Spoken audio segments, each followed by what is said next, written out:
For more information, join SS Group Tuition today.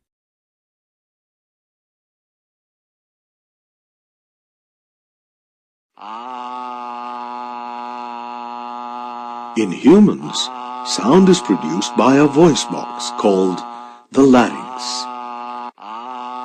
The larynx has a pair of vocal cords that form a V-shaped opening.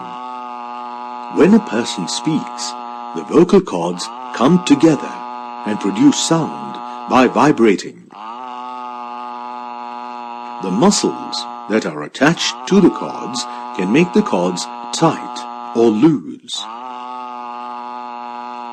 The movement of the lips and tongue change this sound to create the individual speech sounds. So, how do these vibrations reach us? Let us find out.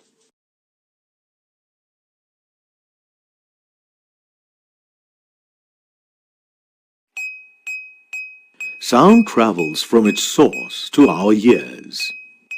Here, the sound of the ringing bell travels a considerable distance before reaching the hearer's ears.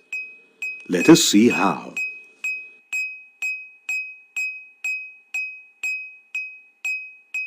When the bell is struck, it vibrates and produces sound. The vibrating bell causes the surrounding air particles to vibrate. These vibrating particles cause the particles adjacent to them to vibrate and results in sound waves being transmitted. In other words, sound requires a medium whose particles can then carry the vibrations forward. This kind of propagation is not possible in a vacuum, which does not have any particles to carry the sound forward. Therefore, sound cannot transmit through vacuum. Most common medium is air.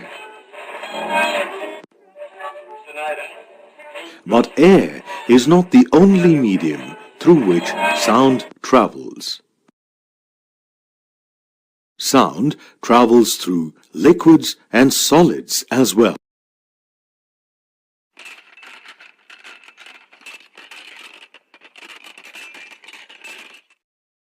Let us see how sound travels through these media.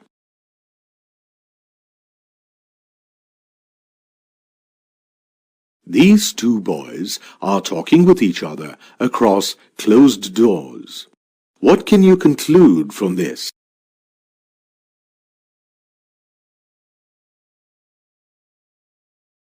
This shows that sound can travel through a wooden door. Or, for that matter, sound can travel through any solid medium. How do railroad engineers come to know that a train is approaching?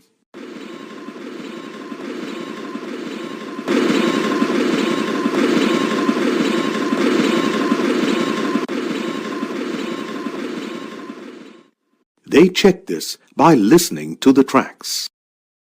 If you strike this steel plate kept inside the water trough, you can hear the striking sound. This shows that sound travels through liquids also.